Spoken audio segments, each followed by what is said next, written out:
Yo, what's good, everybody? Welcome back to another episode and another season of the Los Angeles Lakers MyNBA series. This is season 4 now, so pretty nice, pretty far into this series now with the Lakers, and these are some of the off-season changes that were made with this team. The biggest one I'm going to get into real quick. As you can see, we've all played a one game apiece. I usually don't show the season openers with this series, but the biggest trade for us, as you can see, Austin Reeves is gone now.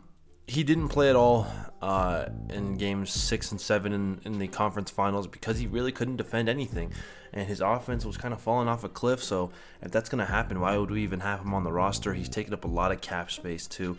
So we traded him, and this 3-team trade took a while, like a long time to actually materialize.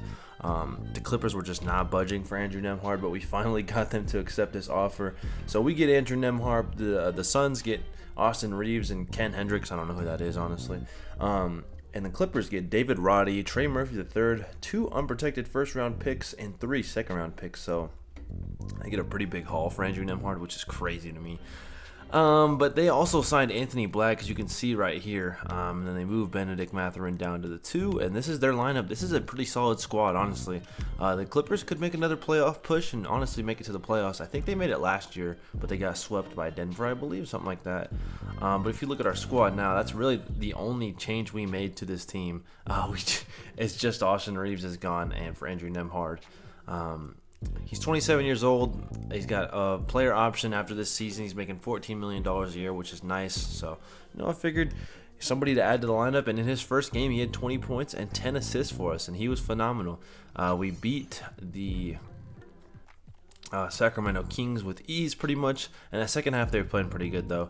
But we just took care of business. Vander Williamson was amazing. Scotty Barnes was amazing. Nembhard was amazing. Quentin Grimes was great. Daniel Gafford was spectacular. A double-double in 19 minutes. And Mark Williams, 0 points, but 11 rebounds and a block.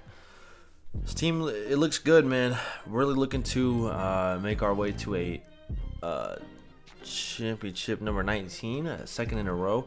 But another thing that happened that really caught me off guard was Darvin Ham retired.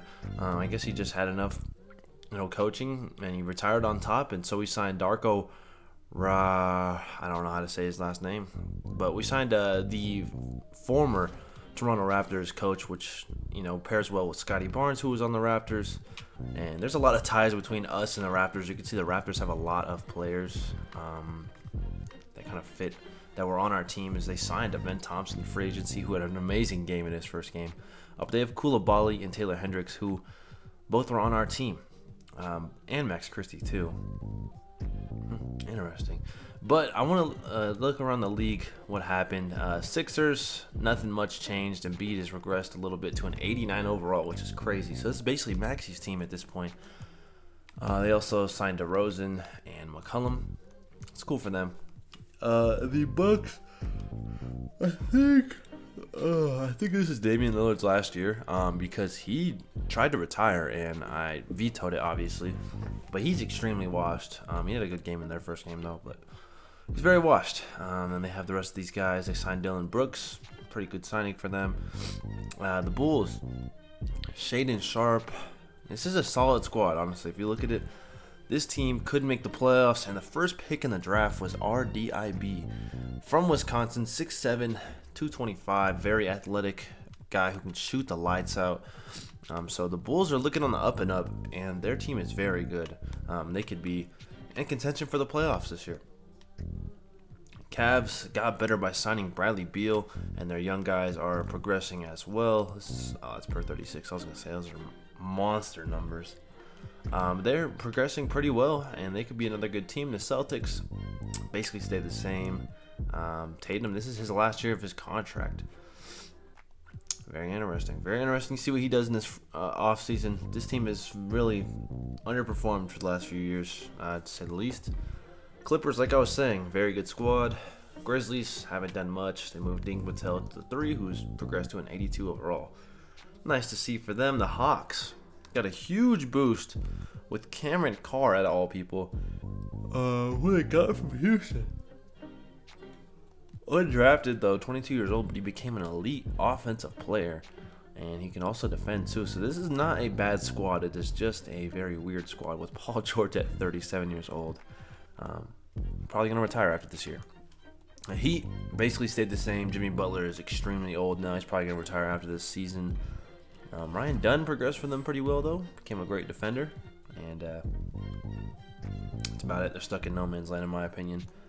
And then the Hornets, they lose Brandon Miller. You'll see who he goes to, but they were not able to sign him because they have way too much money tied up to all these guys. But this is still a solid squad, and they can make a run. The Jazz, they're pretty terrible, but they're extremely young, so no need to panic for them. They're just going to continue to progress. They also signed Derek Lively, which is nice. The Kings stayed the same, basically. Nothing much for them.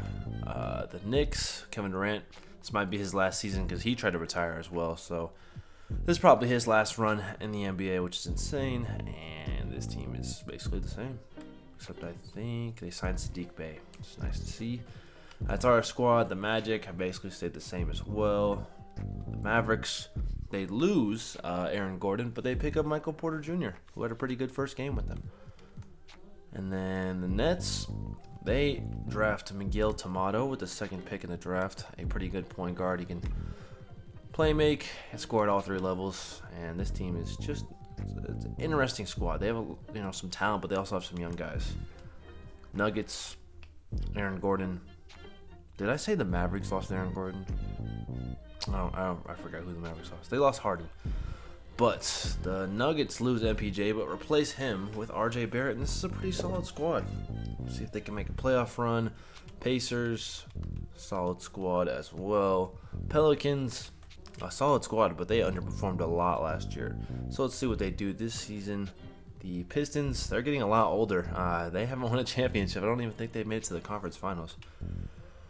Anthony Davis, Cade, Cody Williams progressing pretty well. And they signed Jaime Jaquez. Roy Hachimura's there, and James Harden probably done after this year, if I had to take a guess. And then for the Raptors, they signed Amen Thompson, who had a tremendous first game.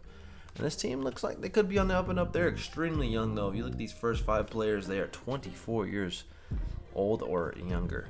And then the Rockets, Dylan Harper took a huge leap this offseason in terms of progression, and he's become their #1 guy just after winning 6th Man of the Year. So, maybe he wins Most Improved Player. And then for the Spurs, their team stays basically the same. Victor Wembanyama hasn't been in the finals yet, but he just re-signed a huge contract with them. And then Donovan Mitchell is on the last year of his deal. And then for the Suns, this team is actually very interesting. Trey Johnson has come out of nowhere last year. He was amazing. And then in the offseason, he progressed even more. He's at 89 overall. Asar Thompson signs here after being with Detroit for so long. And then they have Cam Thomas off the bench. They have Isaiah Collier running the show. And then also Austin Reeves off the bench, who did not have a good first game. And Aaron Wiggins, not a great first game either. But see what this team does. They do need a center, though. They are extremely thin at center. And then the Oklahoma City Thunder, they lose Bradley Beal, but they are just stacked. I mean, their progression has been amazing. Their top 10 guys are the best in the league. OG is your 7th best player in terms of rating. Unbelievable. Ian Jackson off the bench drops 28 for them on 71% shooting. This team, they're going to be a headache to beat again if we do beat them, because they were extremely good in the Western Conference Finals. And the Wolves stay the same, but they get Kassan Wallace now in the squad, and Kelly Oubre and Jordan Poole. So this is a solid squad, man. They can contend again. We'll see, though. We'll see. I don't think they made the playoffs last year, which was crazy. The Trailblazers still developing their young guys. They signed Gigi Jackson to a 3-year deal, and they also signed Andrew Wiggins for some veteran help. They have Carter Knox developing. Solid squad. I still think they're maybe a few years away from contending, but this team could probably make the playoffs and make some noise if they do make it there. And the Warriors really don't know what they're doing. I think they're kind of just waiting for Steph to retire, which might be this year, and then just saying, all right, well, call it quits and let's get on to a new era with this team. Kuminga has been very solid for them progressive wise. But then he's just kind of hit a plateau, and he stayed at this 86 overall since then, but we'll see what he can do. He's 25, so he's going to be entering his prime soon. And then the Wizards, the most interesting team of the offseason. They got Sohan last year, and look at this monster first game he had this year. Unbelievable. They signed Brandon Miller, though, and who has been averaging over 20 points per game since his second season, one of the best shooters in the league. And then they have Denny Avdia, who just re-signed on a huge deal. So they have these guys locked up for the next 2 years. They have Ivy locked up as well. They have Jordan Hawkins here locked up.